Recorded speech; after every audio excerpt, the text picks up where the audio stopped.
네, 안녕하세요. 오늘 가치와 비전을 여러분들께 얘기드릴 한지명 다이아몬드 다시 한번 인사드리겠습니다.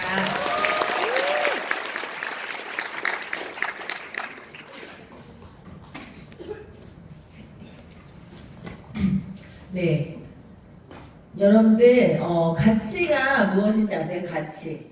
가치란 것은 어떤 것들이 제 인생에 들어왔을 때 그게 의미가 부여되지 않으면 같은 것일지라도 전혀 가치로 여겨지지 않는 게 가치라고 해요.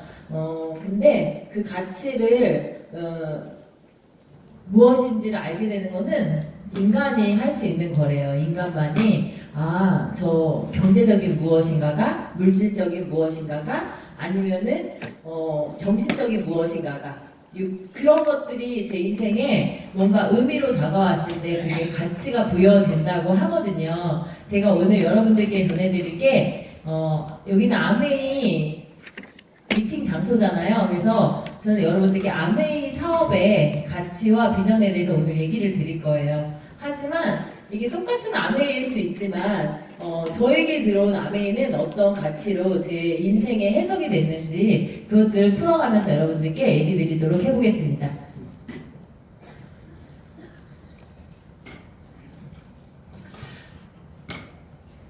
저는 여러분들 혹시 여러분들께 아메이를 가지고 오신 분이 어느 날 문득 이렇게 얘기를 하다가 언니 꿈 있어? 이렇게 물어볼 수 있잖아요. 그런 질문 받아보신 분 있으세요? 갑자기 왜 꿈? 할 수도 있지만 누군가는 언니 어떻게 살고 싶어? 언니는 어떻게 사는 게 행복할 것 같아? 이렇게라도 아마 질문을 받아봤을 텐데 저는 이런 꿈이라는 단어가 어렸을 때 그냥 선생님들이 꿈 한번 적어봐 했던 그런 꿈 말고요. 진짜 저렇게 살고 싶은 간절한 이제 내 인생의 방향성을 잡았던 게 좀 일찍 잡았던 것 같아요. 이런 꿈이 저에게 들어왔기 때문에 어울리지 않아 보이고 내 옷에 맞지 않아 보이는 그 아메이가 제 인생의 의미로 해석됐거든요. 이 아메이를 제가 만나고 나서 어떤 꿈들이 이루어졌냐면요. 저는 이 아메이 사업을 하기 이전에 간호사라는 직업을 가지고 10년 동안 경제활동을 했었던 사람이었고요. 제가 꿈이 아니었던 간호사가 된 데는 어떤 배경이 있었냐면 제가 98년도에 학교를 들어갔는데요. 97년도에 우리 대한민국에 IMF가 터지면서 취업 대란이 시작됐고요. 그때 취업하기 가장 좋은 직군이 교사 아니면 간호사였어요. 여자들한테는. 그래서 제가 간호사를 우리 스폰서님이자 큰 언니이신 하태경 리더님이 취업하기 힘드니까 간호사 되면 좋겠어 해가지고 그냥 넣어봤는데 돼가지고 의미 없이 간호대학에서 공부를 하면서 간호사를 하게 됐는데요. 이게 제 첫 직장에 다닐 때의 모습이에요. 20살, 21살 때 되게 20년 만에 저 직장에 다니던 선배를 만났거든요. 저를 이름을 대도 못 알아보는 거예요. 되게 제가 좋아했던 선배인데 20년 만에 만나서 못 알아봤을까 했는데 제가 너무 슬펐지만 제 사진을 보여줬더니 야 이러니까 못 알아보지 하더라고요. 제가 저런 모습으로 외과계 중환자실에서 근무를 하면서 간호사로서 배울 수 있는 좀 이렇게 심각한 강도가 높은 환자들을 보면서 좀 실력을 키워갔던 스토리가 있었는데요. 왜 첫 직장에 첫 부서를 중환자실로 하필이면 했을까? 전 좀 능력 있는 간호사가 되고 싶었어요. 그래서 어디에다가 갖다 놔도 좀 실력을 인정받고 살아남을 수 있는 간호사가 되고 싶었고 저는 대학 졸업 사진인데 친구와 함께 하고 싶은 좋은 일이 있다면 함께 친구한테 전해줄 거잖아요. 전 이 일이 좋다고 생각해서 저기 있는 친구한테 이 일을 전했고 지금은 같이 삿포로 여행을 도전하고 있거든요. 이런 제가 꿈을 가지고 간호사가 된 다음에 간호사가 꿈이었진 않았지만 제가 간호사가 내 천직이구나 이걸 발견했던 게 언제였냐면 대학교 2학년에서 3학년 올라가던 즈음이 2000년도 밀레니엄이 시작되던 해였어요. 되게 의미 있었잖아요. 근데 제가 2000년이 시작될 때 저는 그 유서를 쓰게 돼요. 유서. 여러분들 유서 언제 써요? 살고 싶지 않을 때 쓰잖아요. 근데 저는 살고 싶었을 때, 근데 음익이 살고 싶었을 때 유서를 쓰게 하더라고요. 이렇게 아프리카에 단기 선교라는 걸 가는데 어떻게 될지 모르니까 비상한 마음으로 우리가 가야 된다 막 하면서 유서를 쓰게 하는데 세상에 태어나서 이 젊은 나이에 유서 쓸 일이 사실 뭐 없잖아요. 근데 그때 그걸 쓰면서 아, 내가 인생에 어떻게 살아야 될까를 한번 할 수 있는 좋은 시간이었고 그 비장한 마음으로 갔던 그곳이 아프리카 케냐라는 곳이었어요. 제가 간호사는 의미 없었지만 왜 하는지 몰랐지만 저곳에 가니까 아, 내가 왜 간호사를 하는지 알겠더라고요. 그래서 제 인생의 방향성이 잡혔고 아, 내가 돈 버는 간호사 말고 돈 안 벌어도 되는 간호사 했으면 좋겠다라는 그 작은 꿈이 저곳에 가서 생기게 됐고요. 저곳에서 정말 우리랑 피부색은 다르지만 똑같이 행복을 느끼고 똑같이 아이를 소중하게 생각하는 그 사람들을 보면서 저도 그곳에 있는 아이들을 한 명씩 눈안에 담게 됐고요. 정말 너무 내추럴스럽잖아요. 되게 행복해 보이는데 저는 되게 아프리카가 없는 곳이기 때문에 행복하지 않을 거라고 생각했는데 어쩜 우리보다도 가진 게 없는데 너무 행복해하는 그들이 있더라고요. 하지만 삶이 불편할 수 있고 삶이 위험할 수 있는 저곳에 갔다 오고 나서 아, 나 언젠간 저곳을 또 가고 싶다 하면서 실력을 키우기 위해서 열심히 부르실 때 가고 싶어서 직장 생활을 굉장히 열심히 했어요. 근데 한 8년을 3교대 하다 보니까 삶이 피폐해지더라고요. 그래서 그냥 상근을 할 수 있는 곳을 옮기고 또 옮기고 하면서 치열하게 8년을 직장 생활을 했는데 그러면 열심히 살았잖아요. 그럼 조금 더 내 꿈으로 다가가야 되는데 저는 꿈에 다가가기는커녕 내가 왜 살고 있는지 이유를 모르겠는 거예요. 막 뭔가 헛헛하고 내가 뭔가 항해를 해야 되는데 표류하고 있는 그런 느낌의 공허함이 찾아오면서 가슴이 하나도 안 뛰는 그런 상황 가운데 있으면서 다시 한번 결정을 하게 돼요. 이런 내 꿈이 어디 있나 찾기 위해서 아, 내가 가슴 뛰었던 곳이 그곳이었지 하고 다시 한번 가자. 아프리카에. 근데 저는 굉장히 생각이 별로 없어요. 즉흥적이에요. 그래서 뭐 아프리카가 뭐 부산도 아니고 제주도도 아닌데 저것을 그냥 어느 순간 갑자기 결정해서 예배 중에 광고 나온 걸 보고 신청서를 적고 그냥 가기로 결정해서 다시 한번 탄자니아라는 곳에 가게 되는데 여전히 그곳에 제 꿈은 머물러 있더라고요. 그래서 되게 행복했어요. 엄청난 용기가 필요했을지 모르는 그 시도가 아, 나 이래서 살고 있었구나. 난 이거밖에 없구나. 너무 행복하다 해가지고 1년을 살 뭔가를 충전하고 온 느낌? 그래서 제가 그곳에서 만났던 이 아이들하고 그냥 아무 생각 없이 찍었던 저 사진이 다시 또 제 가슴을 뛰게 하는 사진이 되더라고요. 지금도 저 초록무늬 입은 아이와 이 정말 찢어진 보라색 원피스를 입은 아이가 너무 눈에 생생하게 기억나거든요. 근데 저기 해안가 마을에 그냥 날마다게 이렇게 맨발로 다니는 저 아이들이 행복해는 보이지만 많은 것들이 없는 어떤 아이가 이렇게 뼈다귀를 쪽쪽쪽쪽 빨고 있는 거예요. 이렇게 진짜 갑오징어 뼈다귀 같은 그게 뭐였을까요? 망고 씨앗이 그 섬유질이 하나도 없이 반짝반짝하게 빨고 있는데 너무 행복하게 빨고 있더라고요. 그런 아이들 보면서 채워주고 싶은데 그것들을 이제 함께 할 사람 만나면 너무 행복하겠잖아요. 그래서 제가 기타 치던 교회 오빠와 사랑에 빠져서 결혼을 하게 되는데요. 그분이 저기 미소가 멋진 남자 저분과 결혼을 하게 되는데 우연히 밥을 먹는데 저분도 비슷한 비전을 갖고 있는 거예요. 여러분들이 어차피 한 20-30년 살다가 결혼하고 한 50-60년을 같이 살 사람과 같은 곳을 바라보면 되게 행복할 것 같잖아요. 저는 그런 꿈이 있었는데 저분이 바라보는 곳이 제가 바라보는 곳하고 같았거든요. 그래서 아, 저런 사람이랑 결혼하면 진짜 행복하겠다 해가지고 결혼을 하게 되고요. 그 결혼을 하고 나서 결혼식 포스터예요. 저분이 말 안 해도 너무 행복해 보이죠? 저분이 저렇게 행복했을 수 있는 이유는 제가 저분보다 8살이 어려요.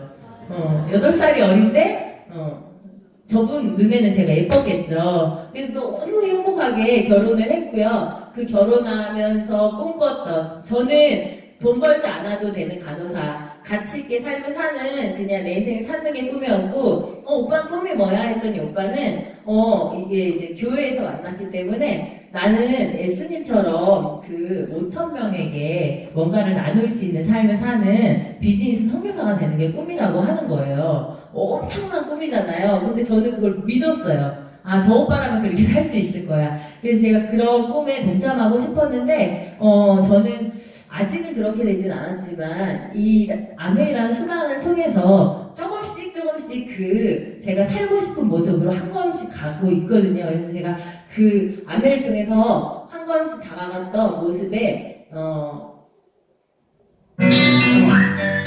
결과물이에요. 이게 제가 7년 정도 안에 했을 때 다이아몬드가 되면서 인생의 꿈을 찾아서 떠났던 우리의 만남이 조금씩 완성되어져가지고 모습인데요.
Music, you can make a whistle with the music. Hope you won't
네. 마이크 좀 켜주시겠어요? 네. 목소리 들리세요? 네. 네. 제가 이 영상이 여러분들한테 그냥 몇 분의 영상인지 모르는데 저 영상을 만들기까지 엄청난 스토리가 있거든요. 그래서 저는 저 영상 우리가 영상 찍을 일이 결혼식 동영상 말고 아이들 돌 영상 말고 뭐 어떤 삶을 살면서 영상을 남길 일이 별로 없는 것 같아요. 근데 제가 이 일하면서 자꾸자꾸 영상이 늘어가는데 저 영상을 볼 때 제가 가슴이 뛰어요. 왜냐면 저만 아는 저의 스토리가 있으니까요. 근데 저게 쉽게 완성된 영상이 아니거든요.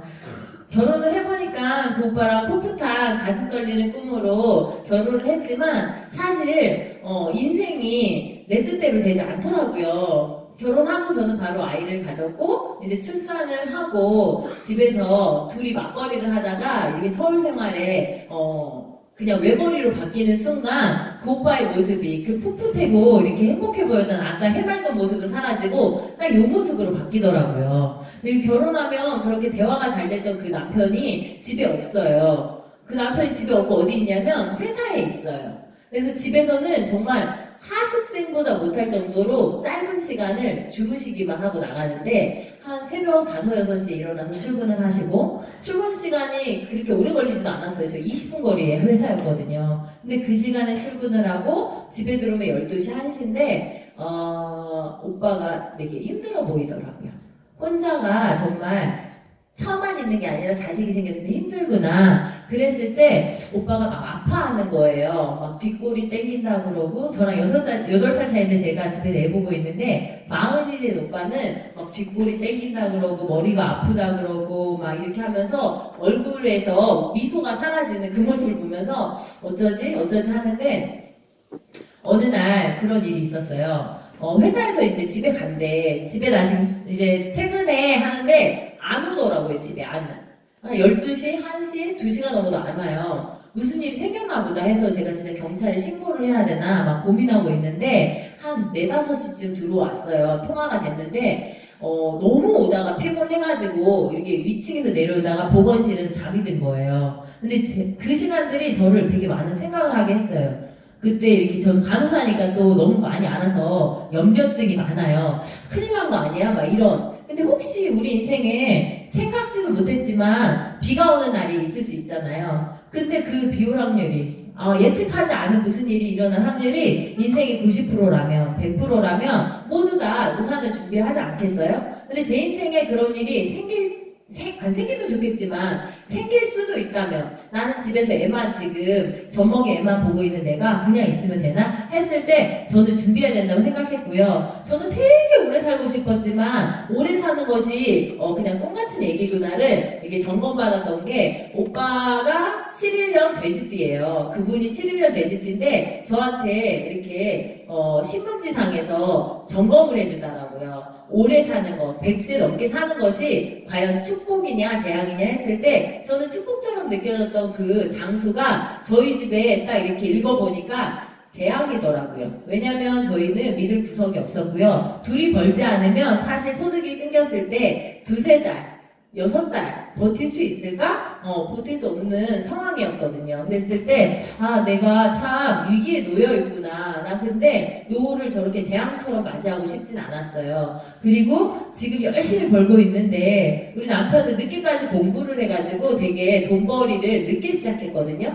그래서 30이 훌쩍 넘어서 돈벌이를 시작했고요. 그러고 나서 30년을 만약 오빠 번다고 하더라도 우리는 남은 100세 인생에 40년을 먹고 살아야고 한다는데 회사 갔던 오빠가 어느 날 그런 얘기를 하더라고요. 선배가 다른 데로 발령을 났다고 전혀 부서가 아닌 곳으로 발령을 났다고 하는 얘기를 들으면서 왜? 그랬는데 지금은 쓸모가 없으니까 많이 부품처럼 그냥 버려지는 그런 선배들의 모습을 보면서 저는 위기를 느꼈고요.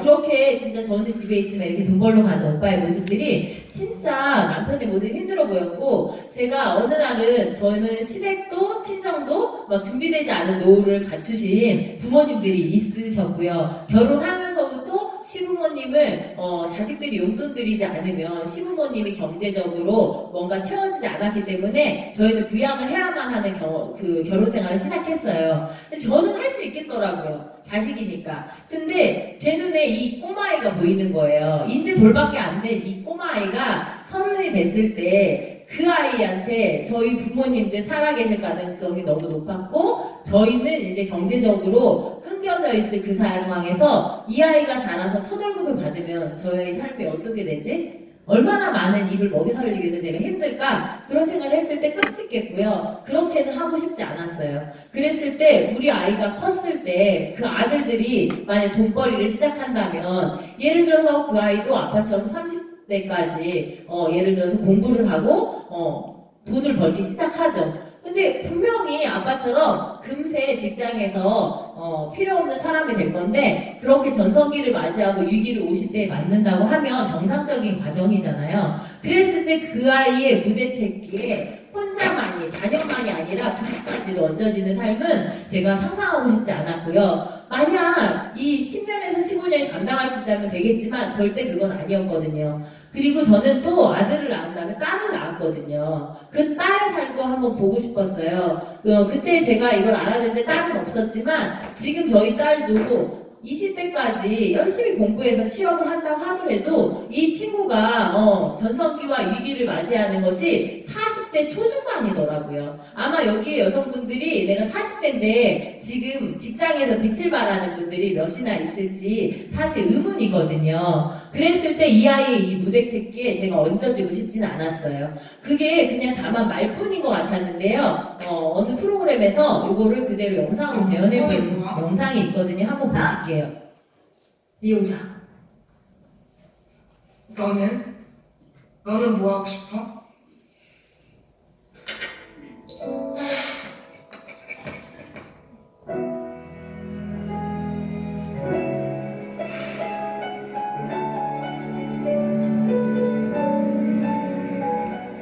고려대 노원노문과에는 현숙 씨를 비롯해 50명의 남녀 학생이 입학했습니다. 우리는 그들의 졸업 후 이력을 추적해보기로 했습니다. 그 결과 92학번 남자들은 현재 대부분 국내 굴지의 대기업 등에 재직 중인 것으로 확인됐습니다. 평균 연봉은 약 7,300만 원. 92학번 여자들 또한 상당수 대기업 전문직에 종사하고 있었지만 남자들에게선 보이지 않았던 독특한 현상이 하나 나타납니다. 대학 졸업과 동시에 국내 최고의 대기업에 입사한 서윤란 씨. 그녀는 어찌된 일인지 입사 7년 만에 퇴직하고 지금은 시간제 아르바이트로 용돈벌이를 하고 있습니다. 유명 광고기획사를 다니던 김초롱 씨 또한 직장을 그만두고 현재 뚜렷한 직업 없이 과외 아르바이트를 하고 있습니다. 이런 사례는 한둘이 아니었는데요. 갑자기 회사를 그만둔 이 시기 92학번 여자들에게 무슨 일이 있었던 걸까? 놀랍게도 이들 전원이 같은 답변을 내놨습니다. 남녀 모두 비슷한 시기에 취업에 성공했지만 남자들은 경력을 쭉 이어가는 반면 여자들에겐 출산과 함께 회복하기 힘든 경력 단절이 생긴 겁니다. 이런 현상은 우리나라 여성들의 평균 취업률에도 여실히 드러나는데요.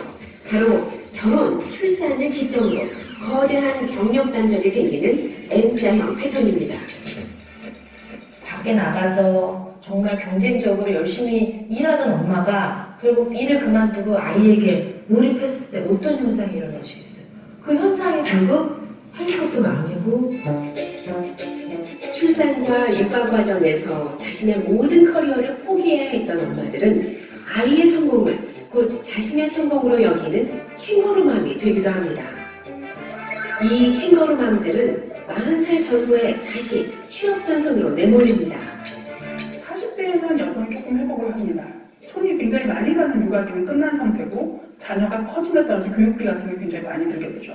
그리고 이제 생계 때문에 어쩔 수 없이 노동시장에 다시 나오게 되는 경우가 많고 하지만 뭐 대졸 여성이 취업을 다시 안 하더라도 질이 더 떨어지기는 마찬가지죠. 윤현숙 씨가 살고 있는 네덜란드와 비교해보면 우리나라 여성들의 경력 단절이 얼마나 심각한지 알 수 있습니다. 그거를 본 아랫세대는 무슨 생각을 할까요? 야, 안 나야지. 저출산, 소출산, 결혼 안 하고, 결혼해도 무자녀, 이런 현상으로 지금 계속 나가죠. 장시간 노동으로 저녁을 잃고 가사와 육아를 엄마의 몫으로 돌리는 사회. 그 사회의 미래는 어떨까요? 맘충, 캥거루만 온갖 서글픈 단어로 어렵진 엄마들. 하지만 엄마들이 없는 한 대한민국엔 아이들도 더 이상 미래도 없습니다. 네. 저게 딱 우리 아이들의 현실일 것 같기도 했지만 딱 저희 세대의 현실이더라고요. 96학번을 시뮬레이션 한 거거든요. 저게 실제예요. 근데 그냥 그저 그런 대학이 아니라 고려되면 우리나라의 스카이잖아요. 그랬더라도 육아와 출산이 여자들의 발목을 잡는 건 사실이고요.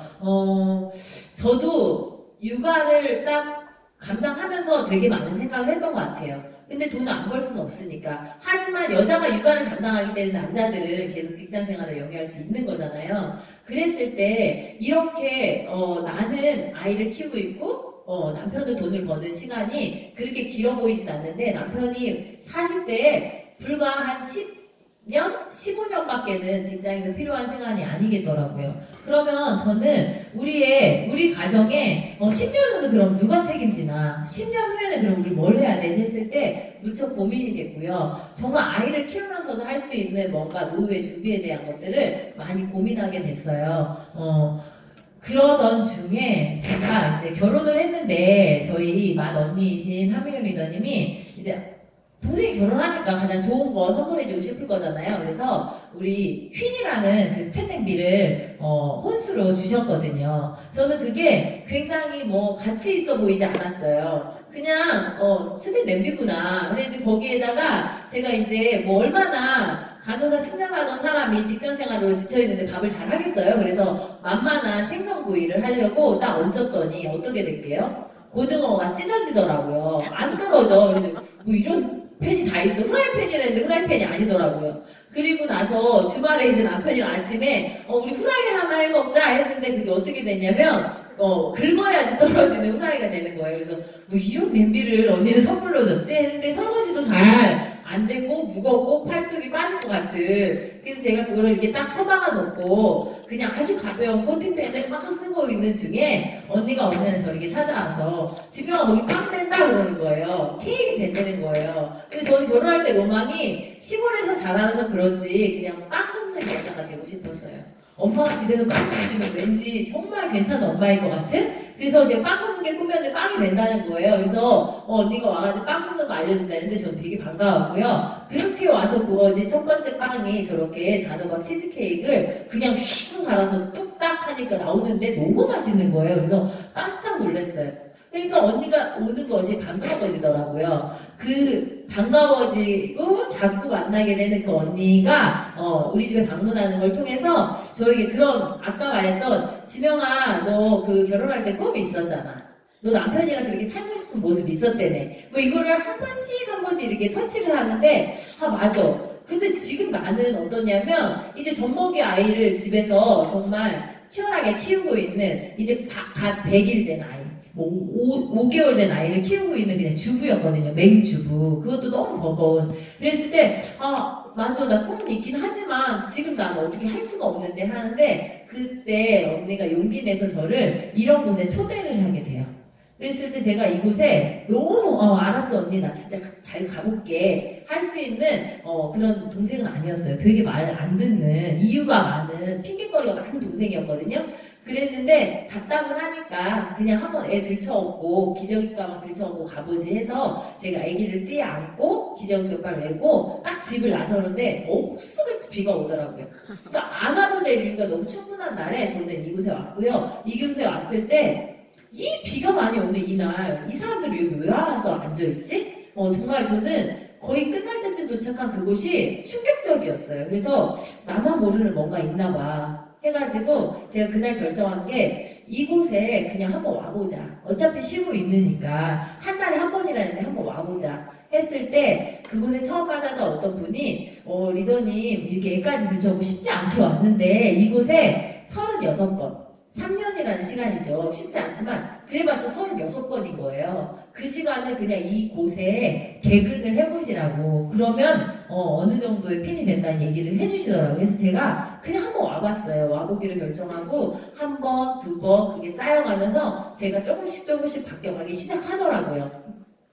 지금은 우리가 2017년을 살고 있잖아요. 제가 우리 아이를 2009년도에 출산을 했거든요. 그때 저런 얘기들을 언니가 떠올리게 했고 그리고 나서 저는 이곳에서 한 8년을 있다 보니까 조금은 옛날과 다른 삶을 살고 있는데 지금 우리가 살고 있는 2017년 이 2017년에 지금 대한민국에서는 그리고 전 세계에서는 무슨 일이 일어나고 있는지 모른다면 우리가 지금 10년 후를 생각해 볼 수 없을 것 같아요. 저는 그런 100세 시대가 재앙이라는 얘기를 들으면서 위기감을 느꼈고 10년 후를 한번 짚어서 생각해 봤더니 뭔가 안 하면 안 되겠네라는 생각을 했고요. 여러분은 지금 2017년에 살고 있는데 지금 우리가 바라보는 미래가 어떤지는 꼭 아셔야지만 될 것 같아요. 왜냐하면 나의 인생도 달려있지만 여러분들이 그 지식, 그 정보가 우리 아이들의 방향성을 잡아줄 수 있는 되게 중요한 거거든요. 그랬을 때 지금 우리가 살고 있는 2017년 도대체 어떤 일들이 벌어지고 있는지 아주 간단한 영상을 통해서 제가 한번 소개해드릴게요.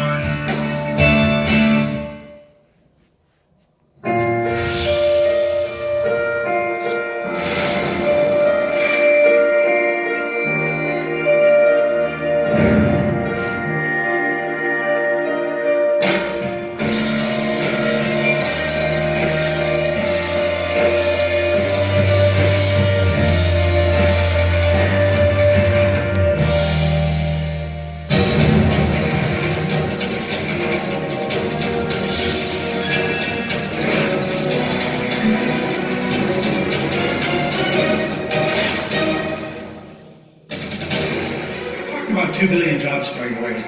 This doesn't mean that 2 billion people get unemployed. It means that our jobs are transitioning.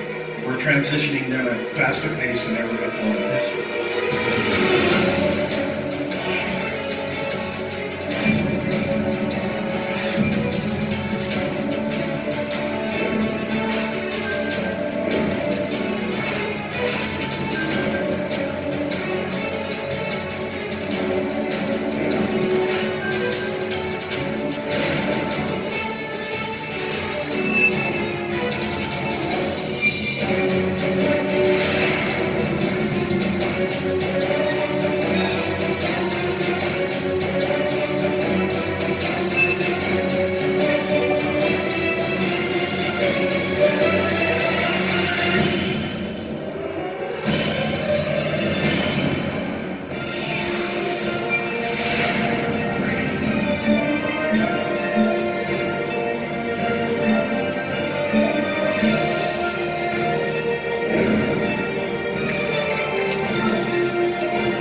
우리 어렸을 때 로봇 하면 그냥 공상과학 영화에서나 나올 법한 거였지만 지금은 로봇이 우리 바로 옆에 다가와 있고요. 그것들이 우리의 많은 삶을 바꾼다고 하는데 우리의 많은 일자리를 뺏어간다고 하잖아요. 그래서 앞으로 비전 있는 건 뭐냐면 남을 돕는 능력이래요. 그게 능력이라고 여겨지지 않고 그냥 봉사라고 여겨졌던 그것이 능력이라고 말하는 시대가 왔고요. 그걸 통해서 뭘 해야 되냐면 휴먼 컨설팅을 해야 된다는 거예요. 그게 바로 제가 봤던 아메이 안에 다 들어있더라고요. 앞으로 세대는 이렇게 빨리 변할 건데 그것에 가치를 부여하는 거는 휴먼 컨설팅 능력, 누군가를 연결하고 공유하는 그것들이 능력이 되는 이 세대에 여러분들이 지금 오늘 할 수 있는 건 무엇일까요?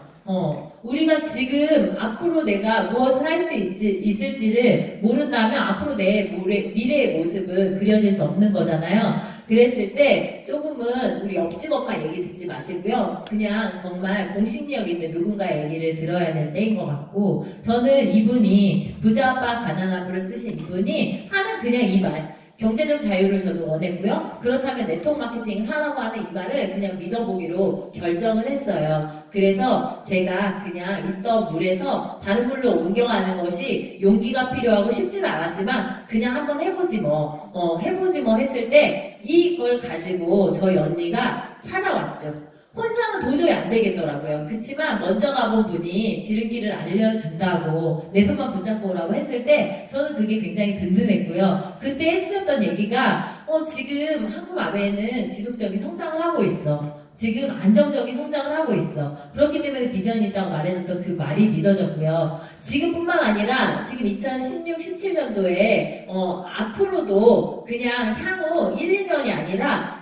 10년, 20년, 30년 계속 성장할 거라고 얘기하는데 2026년 앞으로의 10년 후에는 지금 1조 매출을 달성하던 아메이가 3조의 매출을 달성할 수 있다고 하더라고요. 그럼 그 중에 35% 1조의 보너스를 지급하는 세상이 올 거라는 거예요. 저는 그 1조 중에 다만 우리의 경제적 자립을 위해서 얼마만큼을 가져올 수 있을지 지금 결정해야 하는 그 선택을 해야 됐던 것 같아요. 그래서 성공을 꿈꿨죠.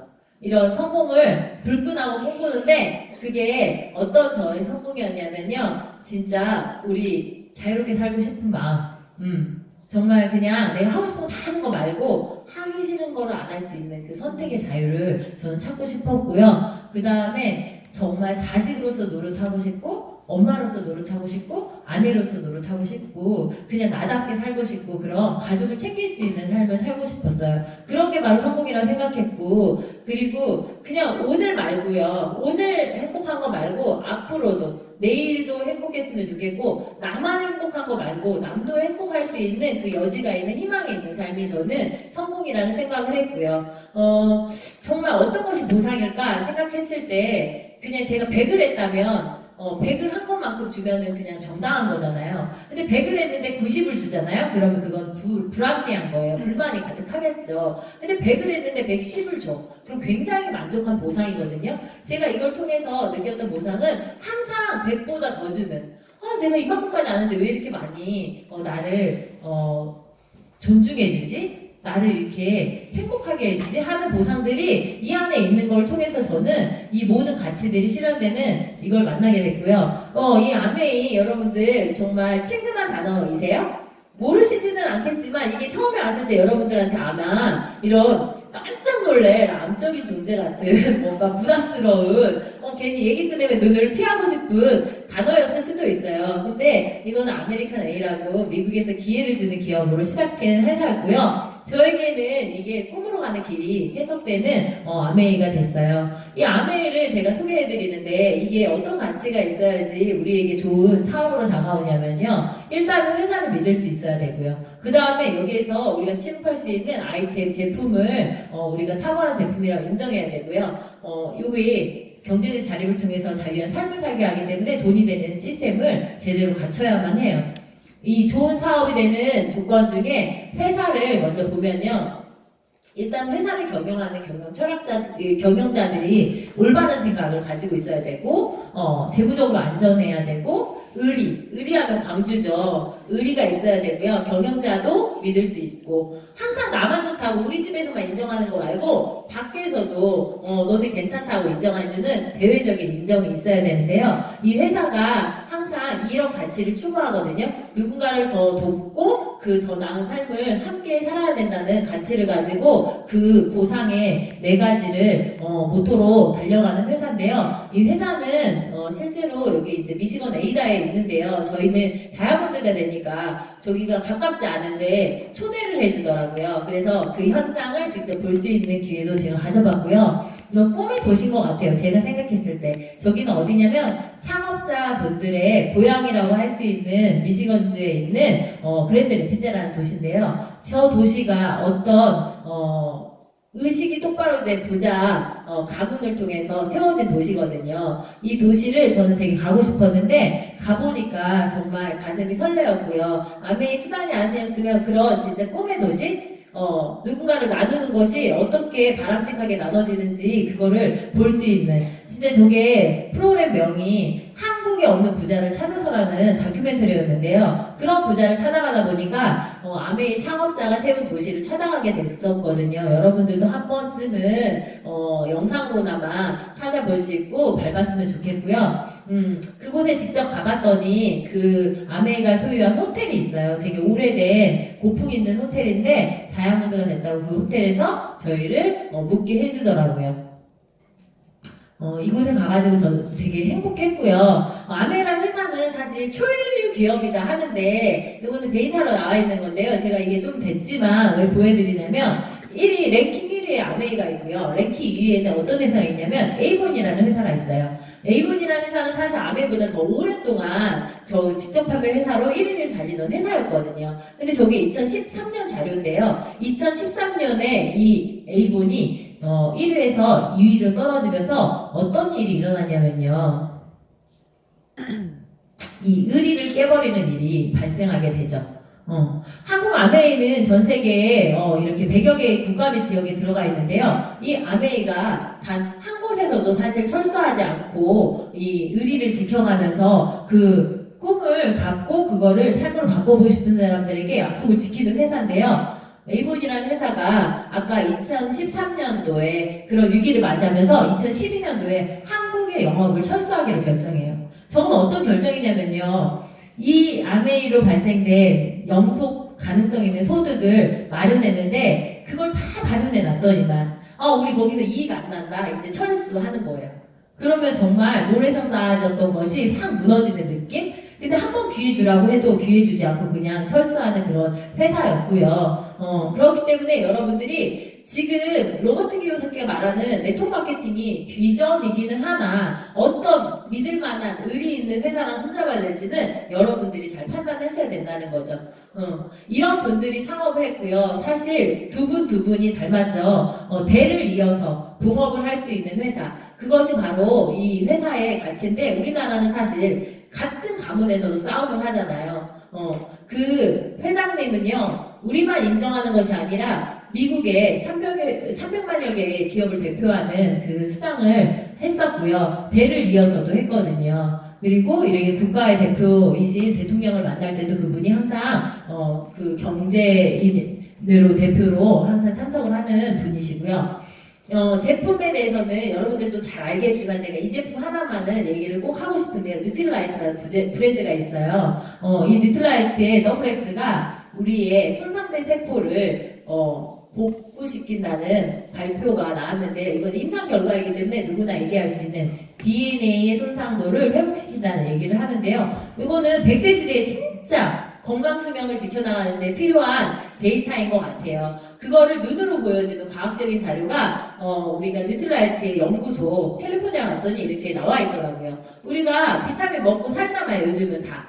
밥 먹듯이. 근데 어떤 걸 선택해야 되냐면 그냥 합성으로 만들어서 비타민 C만 있는 거 말고 합성 아닌 천연을 농축시켜서 그 알려지지 않은 영양소까지도 다 이렇게 포함되어 있는 저 기둥이 많으면 많을수록 알 수 없는 영양소가 다 들어있다는 뜻이거든요. 이런 걸 선택해야 되는 게 맞고요. 얘는 명품 생필품이라고 항상 하거든요. 그래서 명품을 인증해주는 이거 되게 좋은 자료예요. 이거 더블X 같죠?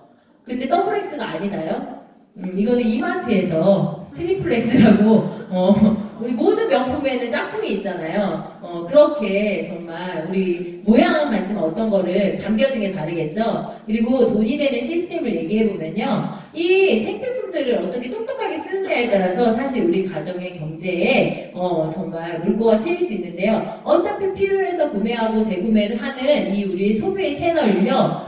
하던 곳에서 다른 곳으로 바꿨을 뿐인데, 바꾸기만 했을 뿐인데, 그 선택으로 인해서 우리는 어떤 기회를 얻냐면요. 같은 마트지만 다른, 가치를 주는. 예를 들어서 여러분들 이 마트 저 마트 그냥 쓰시던 거는 그냥 나만 잘 쓰고 거기서 주는 약간의 포인트를 받을 뿐인데, 예를 들어서 아메마트로 바꾸기만 하잖아요. 그래도 그냥 주는 마트의 30배에 달하는 첫 번째 보너스인 더 많은 캐시백을 현금으로 받을 수 있는 거고요. 이걸 현금으로 줬을 때 간혹 어떤 분들은 나 그거 필요 없어, 나 그 10,000원 필요 없고 그 6,000원 필요 없어 하지만, 그게 사실 우리가 그냥 주는 게 아니고요. 그게 거기 작아 보이지만 거기 엄청난 기회가 들어있거든요. 그 기회는 보통 부자들이 가져가는데요. 유통의 최전 안에 있는 기회를 가져오는 띄워져 있는 공간을 아메이는 그냥 이렇게 여기에다 기금화를 시켜놔가지고요. 혹시라도 이거를 대기업이나 돈 있는 사람만 할 수 있는 유통의 채널을 너희들이 한다면, 그러니까 입주문 내고 니네들 모아 쓴다면 너희한테 주겠다고 주는 이 35%. 아까 3주의 매출을 달성하면 저게 1주나 되기 때문에 사실 작은 건 아니거든요. 그거를 지금 선택한다면 10년 후에 얼마나 내 거로 가져올 수 있을지 여러분들이 선택할 수 있는 거죠. 그래서 이런 기회를 저는 찾아봐야겠다 해가지고 공부를 했고요. 혼자서 쓰던 거를 함께 모아 쓰는 일을 조금 해봤더니 이게 그냥 단순히 한 6명, 12명, 20명 이렇게 모았었더니 내가 썼던 거를 공짜로 쓸 수 있는 정도는 되더라고요. 그렇게만 돼도 좋겠죠. 저 이렇게 명품 더블X를 평생 공짜로 먹으면 너무 행복할 것 같잖아요. 근데 내가 썼던 것을 나랑 아는 사람이 모아 썼는데 어느 날은 나도 모르는 사람이 모아 쓰고 있는 상황이 되더라고요. 시간은 좀 걸리겠죠. 그리고 배워야겠죠. 그래서 저는 이런 자리에 꾸준히 나왔고요. 제가 한 6개월을 제대로 알아보고 한 8개월 정도를 한번 해보자 해가지고 했을 때 이런 네트워크가 펼쳐지면서 저로 인한 소비자망이 한 1,000만 정도가 되는 시점이 오더라고요. 그러니까 1년 반 정도 됐을 때 왔던 것 같은데, 저 정도 되면 저에게 그 아까 유통에 있는 가치 150만 원 정도를 캐시로 현금 넣어주더라고요. 저는 그게 되게 기뻤고요. 저게 한 번 아니고 평생 죽을 때까지 나온다고 되게 행복하겠다 해서 되게 그 일을 계속 반복했어요. 그랬더니 3번 하니까 골드 프로듀서가 됐고요. 이걸 6번 했더니 본사에서도 인정하는 정식 사업가로 플래티넘이 되더라고요. 저는 저거를 한 2년 정도 됐을 때 했던 것 같아요. 그리고 나서 그 생산의 재구매가 계속 일어나기 때문에 지속적으로 이렇게 매출이 발생하게 되거든요. 그랬을 때 12번을 다 하면 사실 꾸준한 돈이 들어오겠잖아요. 그래서 저 정도 했을 때 축하금도 나오고 매월 보너스도 나오고 하면서 한 200만 원 정도의 돈이 끊임없이 나오더라고요. 전 저거를 한 10년 만에 만들어도 좋겠다 생각했는데 한 2년 6개월 정도, 3년 정도 하면 저런 그림은 여러분들이 성실하게 정직하게만 하면 될 수 있는 그림이더라고요. 그리고 저 정도 했을 때 여행을 보내주는 이제 프로모션을 해요. 그래서 지금 여러분들 중에서도 뭐 삿포로를 도전한 분이 있겠지만 저는 처음에 이제 치앙마이부터 해가지고 시작된 여행이었고요. 발리는 저희 아까 사진을 봤던 것처럼 둘째 딸과 첫 번째 갔던 여행이었고, 그 다음에는 두바이를 갔었고요. 지금은 이제 12월에 제가 하와이를 가게 되거든요. 이 여행이 사실 값으로 계산할 수, 돈으로 계산할 수 없지만 저희 남편에게는 1년 동안의 모든 스트레스를 날릴 수 있는 최고의 시간인 것 같아요.